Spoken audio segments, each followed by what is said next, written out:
Good day, everyone, and welcome to our research class. And for today, we will talk about dimensions and classifications of research. So let me begin with my presentation now. So before we formally begin with the discussion of the topic for today, allow me to bring you for some sort of a review on what we have discussed relative to research. If you will recall, we in the course of understanding research took into consideration one meaning where we regard research as a systematic and organized way to find answers to questions. In this particular meaning, we have called four important ideas, and these are: number one, questions are central to research; two, finding answers is the end of all research; number three, research involves organized plan procedure; and number four, research observes a system in arriving at the most accurate results. Also, we have identified, okay, some characteristics based on these four important ideas. For example, idea number one: questions are central to research. Then we regard research as an inquiry based activity. So, one of the characteristics of research is uh, inquiry based activity. Number two, finding answers is the end of all research.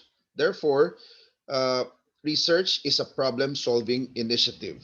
Research is a problem solving initiative. Moreover, in connection with idea number three, we uh, characterize research as a procedural process. So it is systematic.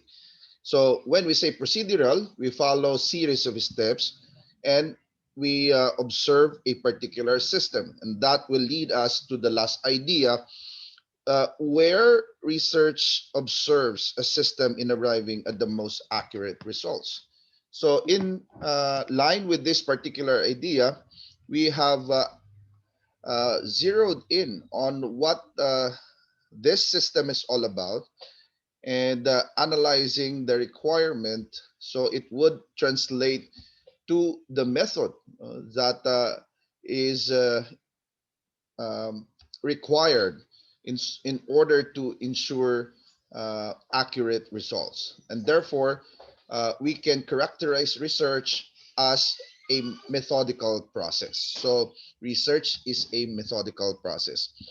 Moreover, we also sum up our discussion of the research process, looking at the different phases upon which we uh, pursue the conduct of research.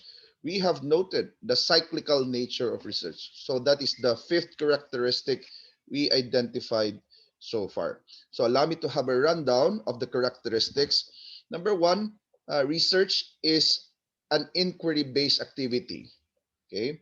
Number two, research is a problem-solving initiative. Number three, research is procedural, meaning it is systematic. Number four, it is methodical. It's involving a method or methods in going about it. And finally, it is cyclical in nature.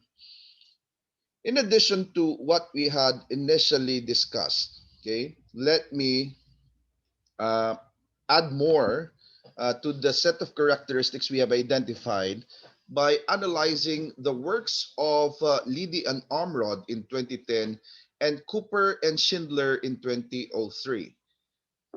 Okay, so let us begin by taking a look at the set of characteristics provided by these two groups of authors. So let's begin with the characteristics provided by Liddy and Amrod. So number one is research originates with a problem or question. So it will agree with what we have discussed previously, that research is an inquiry-based activity. Okay. Then research requires a clear articulation of a goal. Okay. So meaning we start with uh, establishing, okay, our purpose. So what do we want out of this study?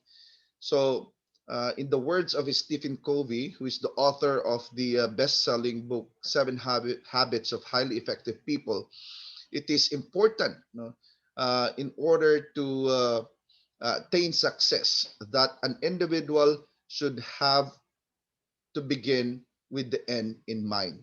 So we need to start every undertaking, okay, with the goal in mind. So we need to have a clear understanding of what we want to know in a particular research undertaking. Also, research follows a specific plan of procedure. We took note of that. Research is procedural. It is involving series of steps. Research also is all about dividing the principal problem into more manageable problems. So that's already the mechanics or the technical aspect of having to break down a general problem into more specific sub problems uh, in order to allow analysis, right? So these are the first set of characteristics of formal research as identified by Liddy and Omrod. So now let's take a look at Cooper and Schindler's, okay, where they noted that research is where purpose is clearly defined. So I think I already have mentioned that. We need to clarify the research purpose. We need to be clear about the research purpose.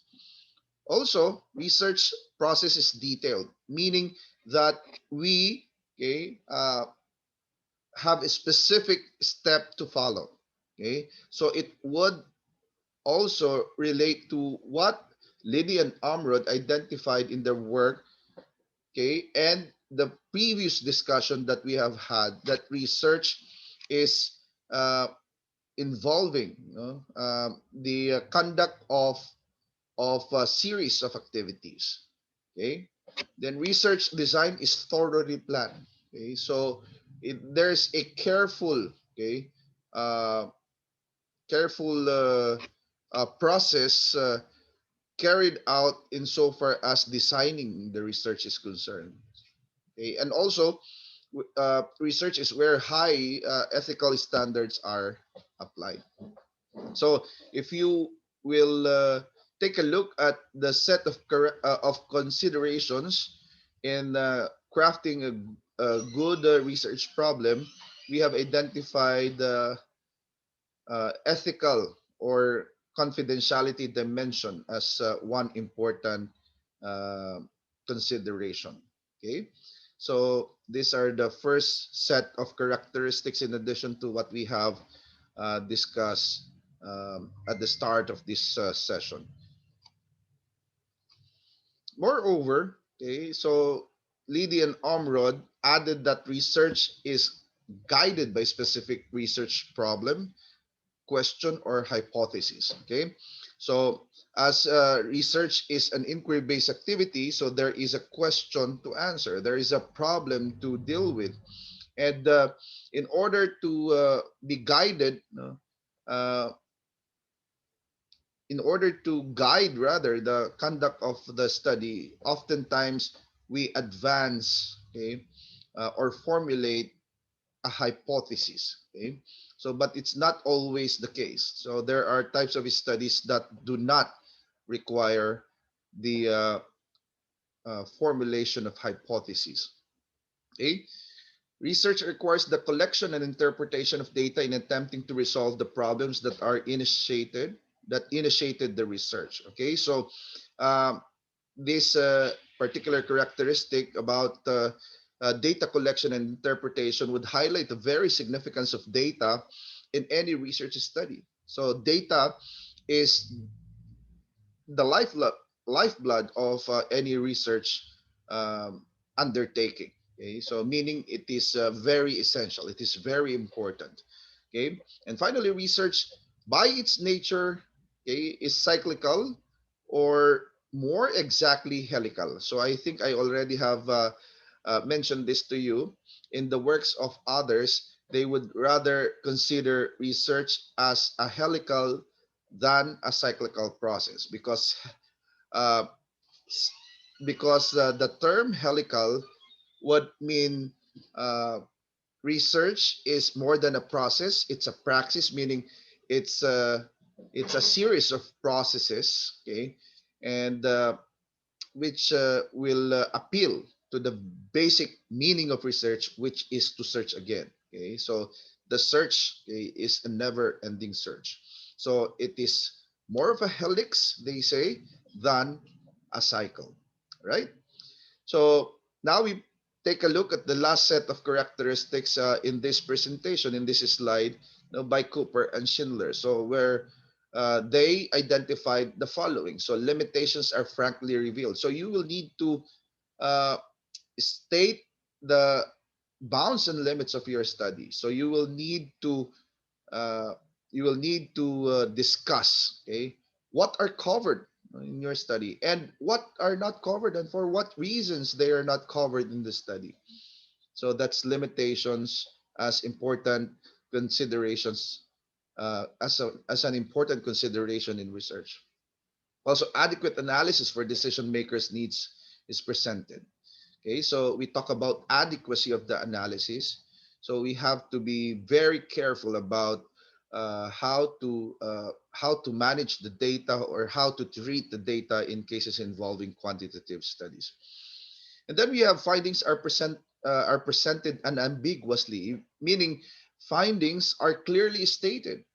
Findings are clearly presented. Okay, so it should not be suggesting double meanings. So findings uh, should be crystal clear. Uh, okay, so that the conclusion that you will arrive at will also be uh, clear. Okay, so it is important to be guided by clear set of findings, set of clear findings. Okay, and then we have conclusions are justified. And finally, we have researchers' experience is reflected.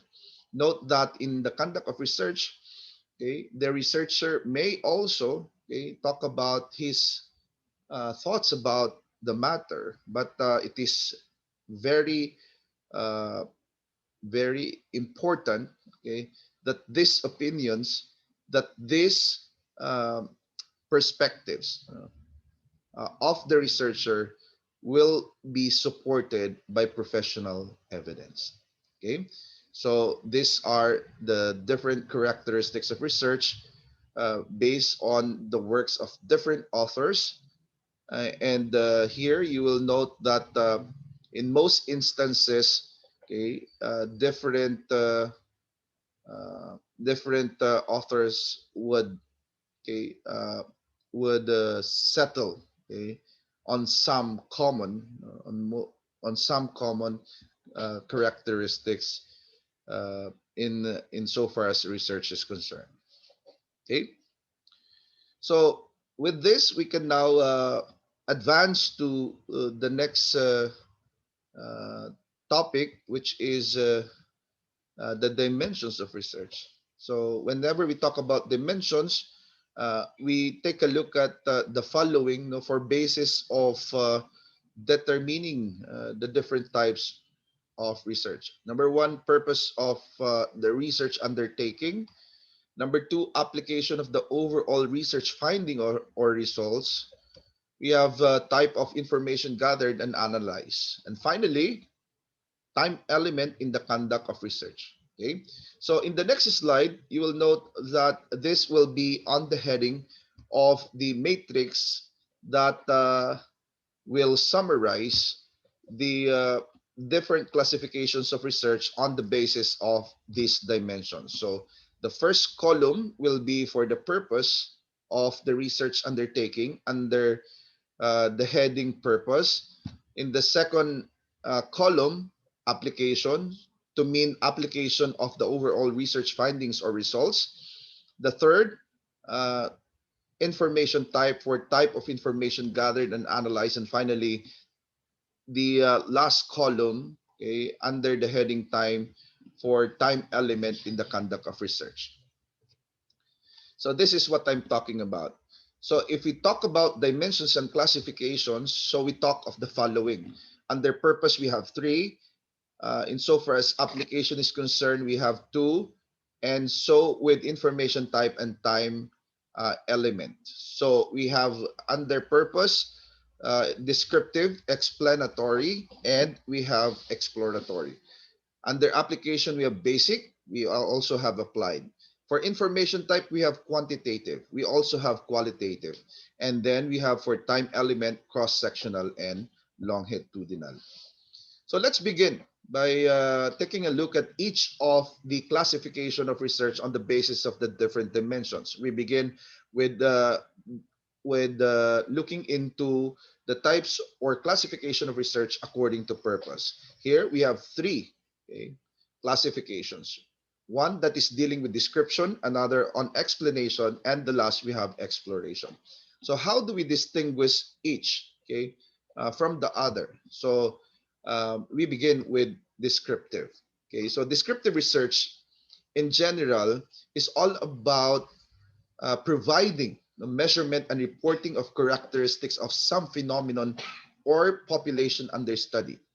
So, based on uh, its uh, its root word describe, descriptive research, okay, is all about, okay, measurement and reporting of characteristics in order to give a clear picture of the phenomenon or event or population that we study. Okay, so discussing further, descriptive research, okay, is that which attempts to describe systematically, okay, describe systematically a situation, problem, phenomenon, service, or a program. For example, in business.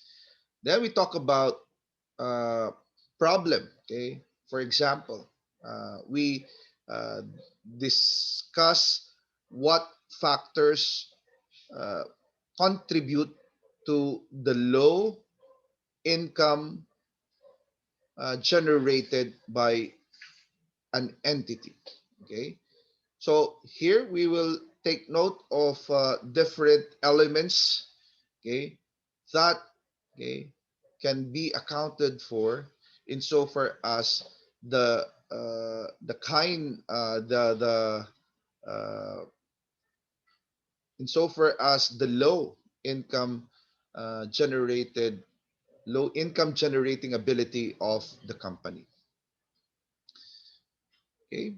To discuss further, okay, so it provides information about some conditions and describes attitude towards an issue. So it can also be referring to perceptions of individuals. For example, the perceptions of tourists, local tourists, for example, relative to the pandemic. So we can look into their attitude towards visiting touristic destinations in times of pandemic. Okay, so that is uh, all about descriptive research insofar as describing attitudes towards an issue is concerned. And then we have often uses visual aids. Okay, so this is to vividly or uh, emphatically, okay, represent or describe, okay, a phenomenon or a population or an event. Okay, and this is for purposes of giving, okay, um, giving uh, specific details, okay, to best describe the situation. So that's descriptive research. Descriptive research, okay, can be pursued, uh, in two ways. Okay, so one dealing with quantitative data, okay, and the other we have qualitative data. So we have two subtypes of descriptive research. The first subtype is the quantitative descriptive research. So when we say quantitative descriptive research, obviously we will be dealing with numbers. We will be dealing with numerical values. Okay. So it talks about quantitative information tabulated along a continuum. Okay.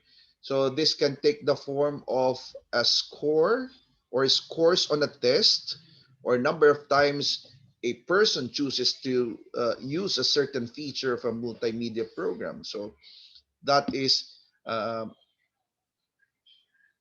typically a quantitative descriptive research. Its counterpart is the so-called qualitative descriptive research. Okay, so qualitative, so it's where description is based on categories of information. For example, in terms of sex, in terms of pattern of interaction when using technology in a group situation. So these are more specific examples that relates to the conduct of qualitative descriptive research. So that's the first type of or classification of research according to purpose. The second classification is explanatory. So in an explanatory research, obviously, it will explain. Okay, so explanatory for purposes of explaining uh, what uh, what we observe for certain relationships among different aspects of the phenomenon under the study. Okay, so when the relationship is able to foretell the occurrence of certain aspects of the phenomenon, the study is capable of making prediction or the estimation of its course on one variable from one information about one or more other variables. So here we're talking about uh, relationship between and among variables or between and among different aspects of the phenomenon under study. So it is important to be aware of what the different aspects of the phenomenon are or the variables under study. So based on what we have provided for basic definition of variable, variable is any characteristic having two or more mutually exclusive properties. So there are three important elements of a variable, for its meaning. Number one, it's any characteristic.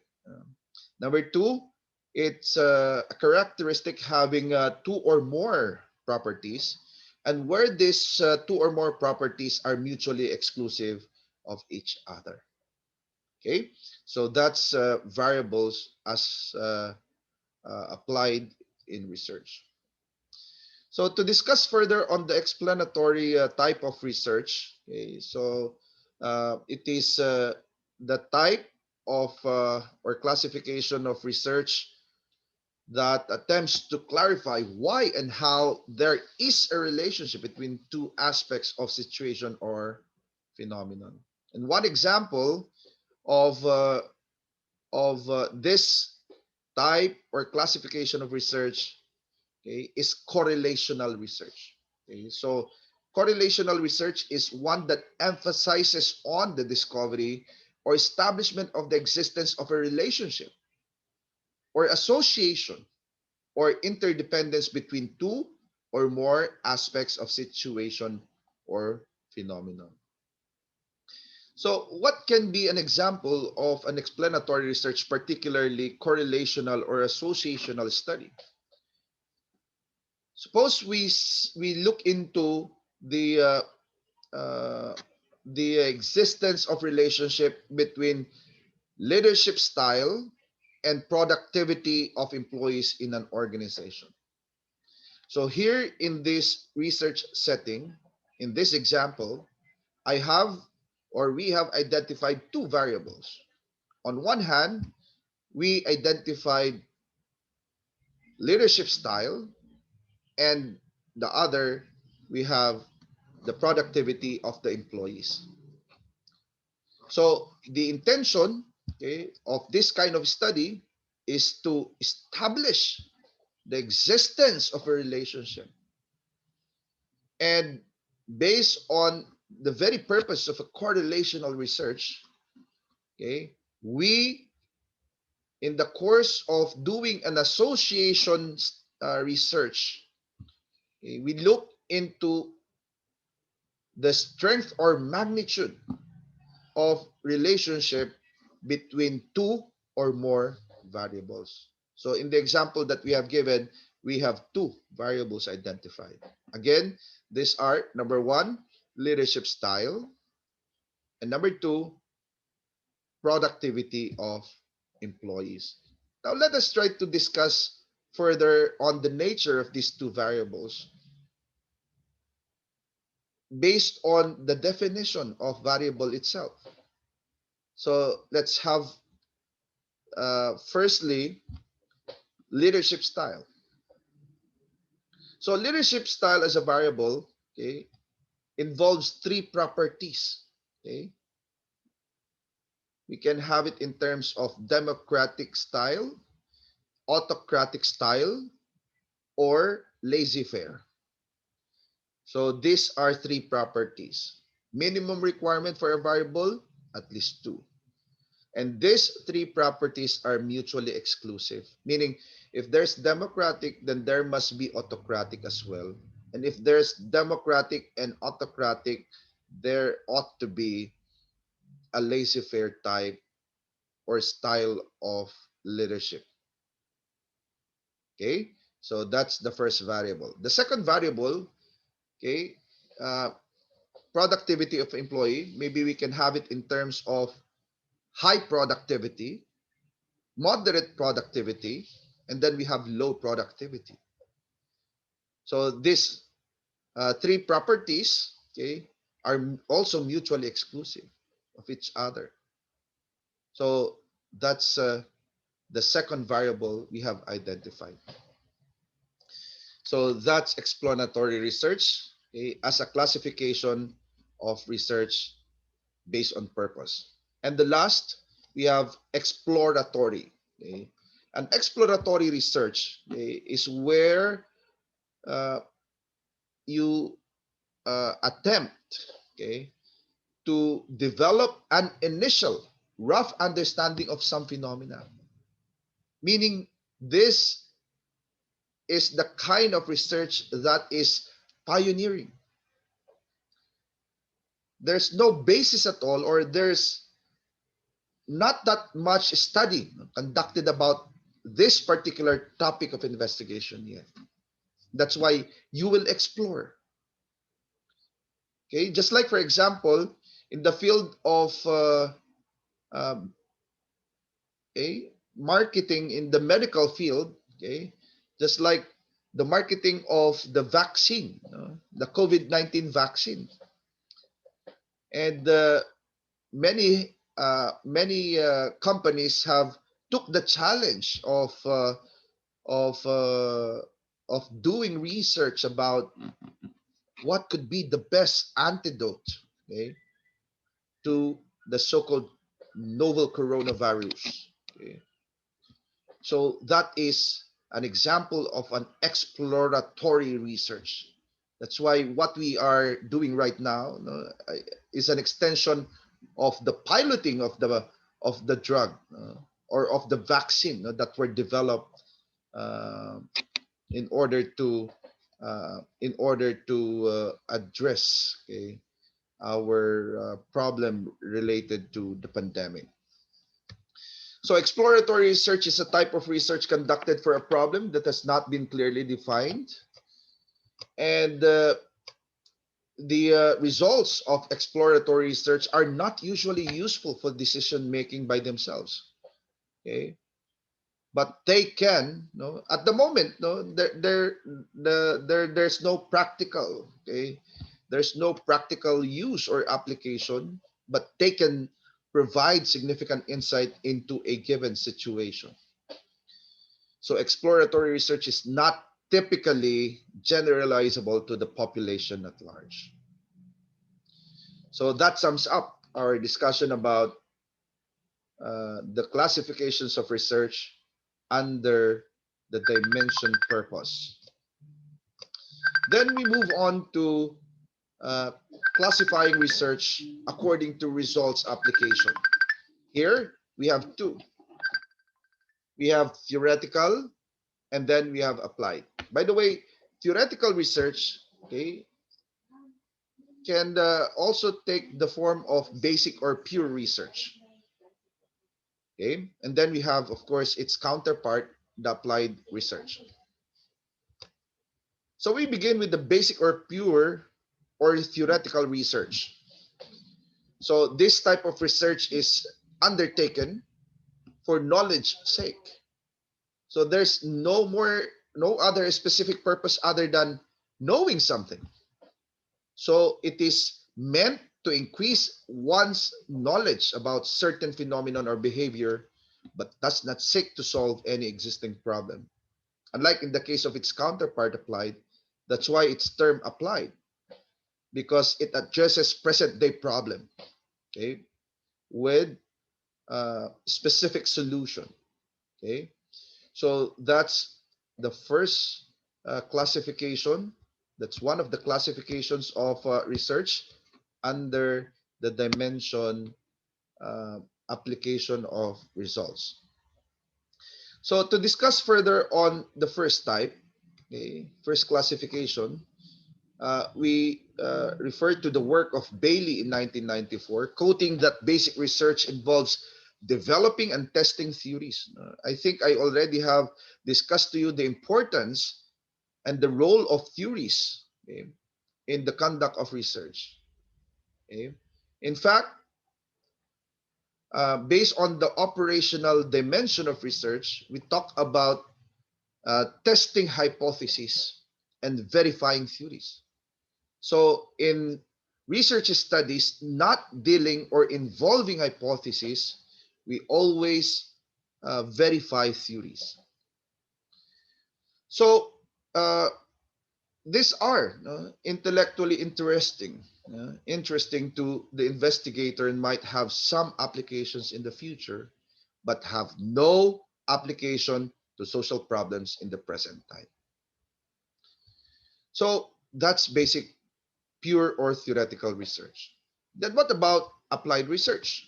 Okay. In addition to what I have initially mentioned about applied research, okay, applied research or this type of research, okay, refers to a scientific study seeking to solve problems, practical problems at that, rather than acquire knowledge for knowledge's sake. In social sciences, like hospitality management or business administration or tourism, the overarching goal of applied research is to improve the human conditions.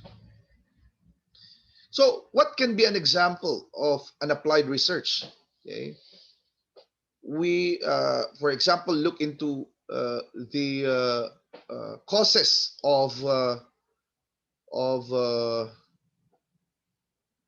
say causes of low income generated by a company. Okay, so then we identify what have led to the low income. Okay, and then come have this for basis of coming up with the plan of action in order to intensify or improve, okay, the income generating ability of the entity. So that's applied research. Okay. So now we try to sum up our discussion about the classifications of research on the basis of the application of results. So let's take a look at this matrix that would highlight, okay, the distinctions between basic and applied research. So let's begin by comparing basic from applied research on the basis of purpose. So based on purpose, basic research produces knowledge for understanding, while applied research produces knowledge for action. So I think I have clearly uh, explained that in the course of discussing basic and applied research. So you do basic research for knowledge sake, you do applied research for practical solutions to problems. Then we move on to the next discipline. So in terms of discipline, okay, basic research is usually confined to one discipline because we need to have we need to have concentration on one aspect of a particular study compared to applied research where it's often requiring multidisciplinary approach. Okay. And in terms of audience, basic research, okay, is intended for a scholarly audience or for specialists.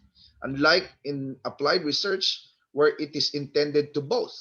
Okay, it can be for public audience of policymakers, for example, as well as a scholarly audience. And finally, in terms of coverage, the coverage in basic is often narrow compared with applied research as usually comprehensive because it strives for suitable solution to a real life problem.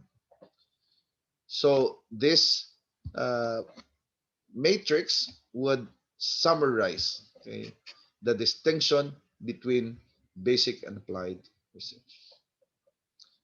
So then we move on to the next dimension, okay, according to information type. According to information type, we also have two. Oh, sorry. This should be uh, cross-sectional, okay, and the other we have uh, longitudinal. Okay, stand corrected.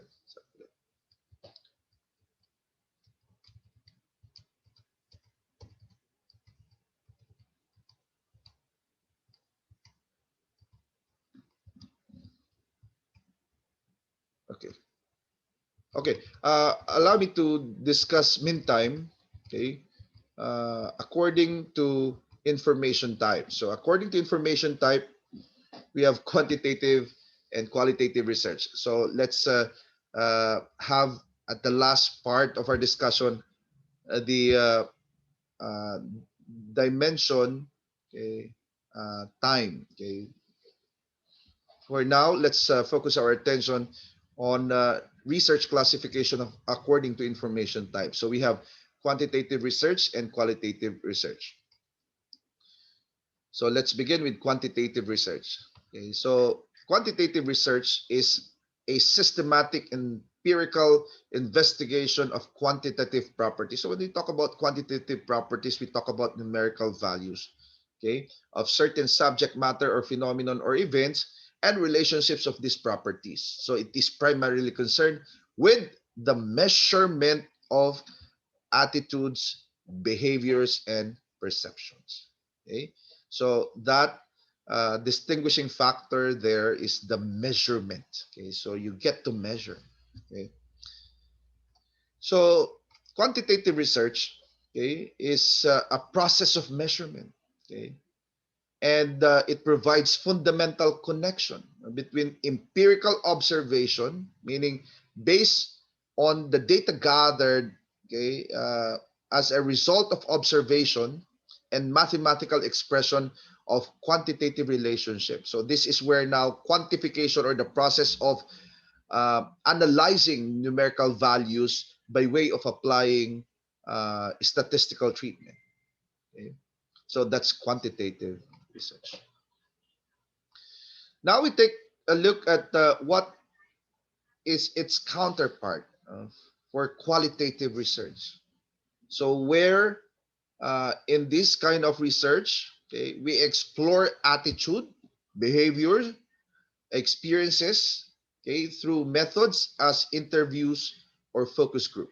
Okay, so it is uh, quite uh,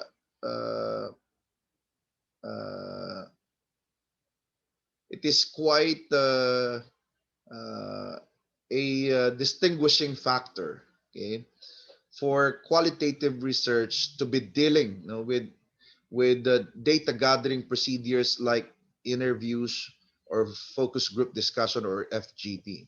Okay, so qualitative research attempts to get an in-depth opinion from participants. So fewer people take part in the research. So unlike in the case of quantitative, because in quantitative we also look into the reliability of the data, no, on the basis of the number of participants, but not in the case of qualitative. Okay, so uh, we deal with fewer people compared with quantitative, but contact with them tends to last longer. So that's the counterpart of quantitative. So qualitative research, okay, um, is uh, where we can have, instead of conclusions, implications, okay, which may provide for the basis of formulating hypotheses or theories. Okay, so uh, qualitative research usually yields basis for hypotheses or theories, and where this hypothesis can be subjected to quantitative methods. Okay? So that's when we now test the hypothesis, and it's taken care of by the uh, quantitative method. So qualitative research is a more subjective form of research, allowing researchers themselves to introduce their own bias to form a more complete picture of the subject. So to elaborate on the difference between quantitative and qualitative research, so let's take a look at the following slides. So we begin with comparing quantitative from qualitative research, okay, insofar as aim is concerned. So aim, what's your purpose? Okay. So in quantitative, we talk about classifying attributes, okay, of the subject of study, and then we count them and construct statistical models in an attempt to explain what is observed. So uh, it's dealing with numerical values. So we count them and construct. We count the quantitative data, okay, and construct in statistical models. Unlike in the case of qualitative research, we develop a complete or detailed description of the attributes of the subject study. So we go uh, into uh, analysis, okay, that's more than skin deep. Okay, so it's more detailed. Okay, it's more comprehensive description, okay, that we provide of the attributes of the subject study. So that's how we differentiate quantitative from qualitative in terms of aim. Next, we have in terms of design. So a quantitative research would, even before you undertake such, okay, have already decided on what design you will have to use. So it is where all aspects of the study are carefully designed even before you do the actual collection of data. But you can do this in so far as qualitative is concerned, because the design emerges as the study unfolds. Okay? So that's the line that draws between the line that draws the difference between the quantitative from qualitative research. Now, on gathering procedure, data gathering procedure. So quantitative is where researcher uses tools such as questionnaires or instrument to collect numerical data. So there is a data gathering tool used, okay, or instrument. Okay, but this is not in the case of qualitative, because the researcher himself or herself or the researchers themselves is or are the data gathering instrument. They are the ones uh, doing the interview. Okay? So they are the ones taking down notes and interpreting, okay, or providing initial meanings to what they have gathered for data from their participants. Next is types of data. Obviously, when we talk about quantitative research, we will be dealing with quantitative data.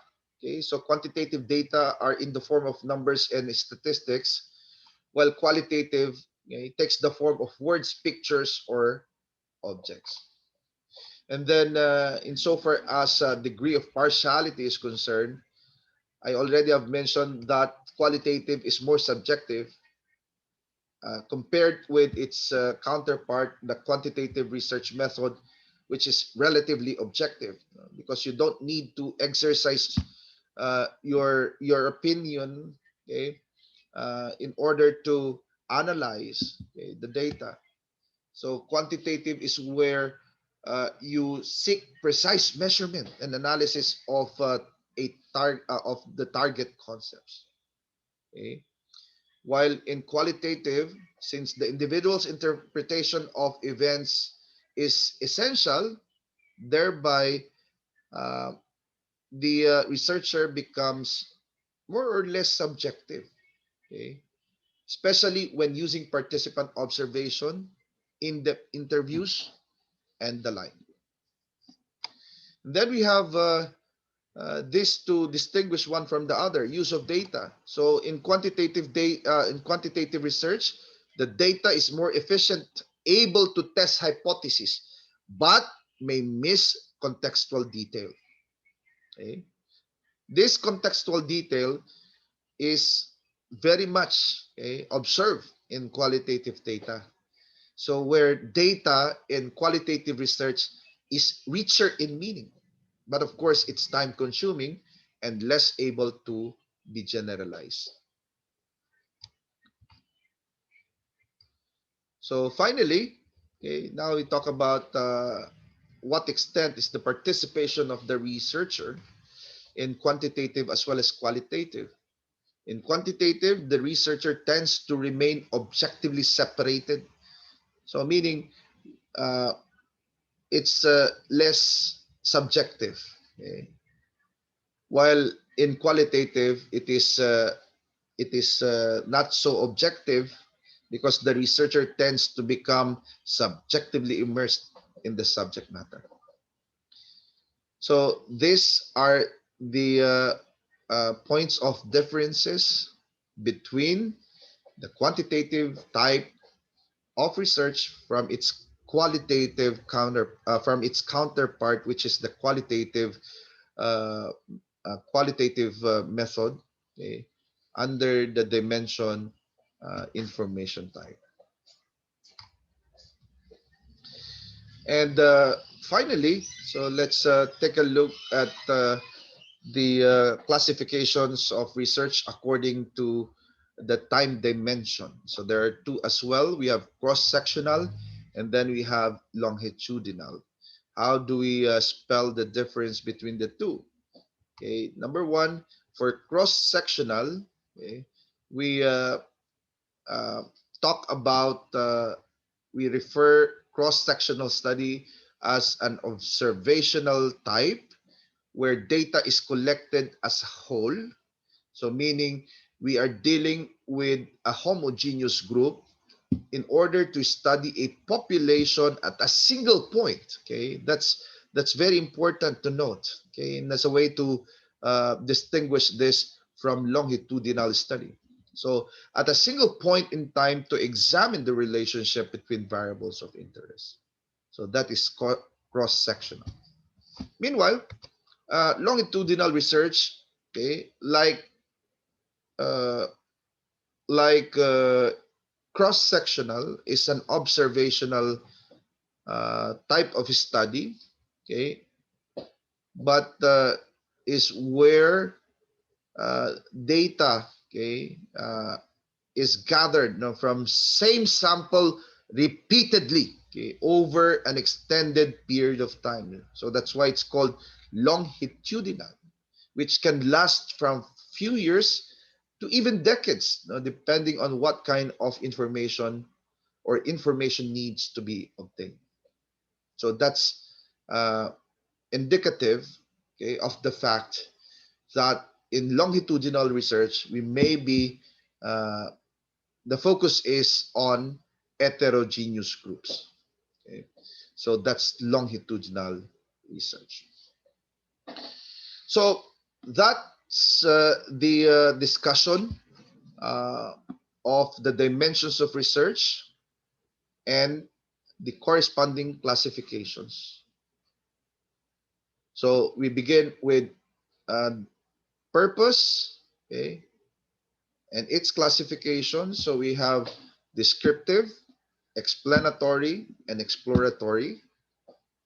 And then we also tackle, okay, the application of the results, where we identified two classifications. We have the so-called basic or pure or theoretical research, and then its counterpart, which is termed as applied research. And then, according to information type for dimension, we have classifications as quantitative research and qualitative research. And finally, in terms of time dimension, we have cross-sectional, dealing with homogeneous groups, and longitudinal, okay, which is the opposite, okay, of cross-sectional analysis or cross-sectional study. So that's for the dimensions and classifications of research. Now we talk about research methodology. Okay. So what is methodology? Methodology, okay, refers to the philosophy behind the design and conduct of the study. I'd like to highlight that. So whenever we talk about research methodology, we are after the design and conduct of research. Okay? So it's the art and science or philosophy, okay, of studying, okay, the different designs and the different modes or conduct of research. So research methodology, okay, uh, as it deals with the design and conduct of the research, begins, no, with the identification of the research method. What then is a research method? Okay, so a research method relates principally to the tools of data collection and techniques or techniques of data analysis. So I'd like to emphasize that research method is referring to the tools or techniques, okay, of data collection and data analysis. In the words of Smith in 2007, okay, it was pointed out that research methodology is concerned with the philosophy associated with the choice of research method. So we can never dissociate our discussion of research method, meaning it's an important aspect of methodology, the research method. Okay, so it was further explained by Smith that while research methods, okay, are concerned, with the technical issues associated with the conduct of research. So we are uh, we, we, uh, we distinguish methodology, okay, from the design by pointing out that methodology is a philosophy, okay, meaning it's uh, the way we understand the design and the conduct of research, while research method talks about the mechanics or the technicalities, okay, of how you will have to go about the process of implementing the design and the conduct of research. So research methodology, on that note, comprises three elements. Okay? And this all pertain to the views or beliefs of the researcher about the world and with respect to the subject matter of his study. So what are these three views? This will be your uh, assignment. Okay? You will need to look into the three, okay, uh, perspectives, okay, that we have for basis of understanding research methodology. Number one, we have ontology. Okay, ontology referring to the way a researcher views the nature of reality. Second, we have epistemology, okay, which is the view of the researcher on the nature of knowledge. And then we have perspective of the researcher with respect to the conduct of the study. So all this, okay, shape, okay, research methodology. So please uh, look it up in research books. Okay, if not, Google it up in the net. Okay, the very meaning of ontology, epistemology, and perspective of the researcher as it applies to research methodology.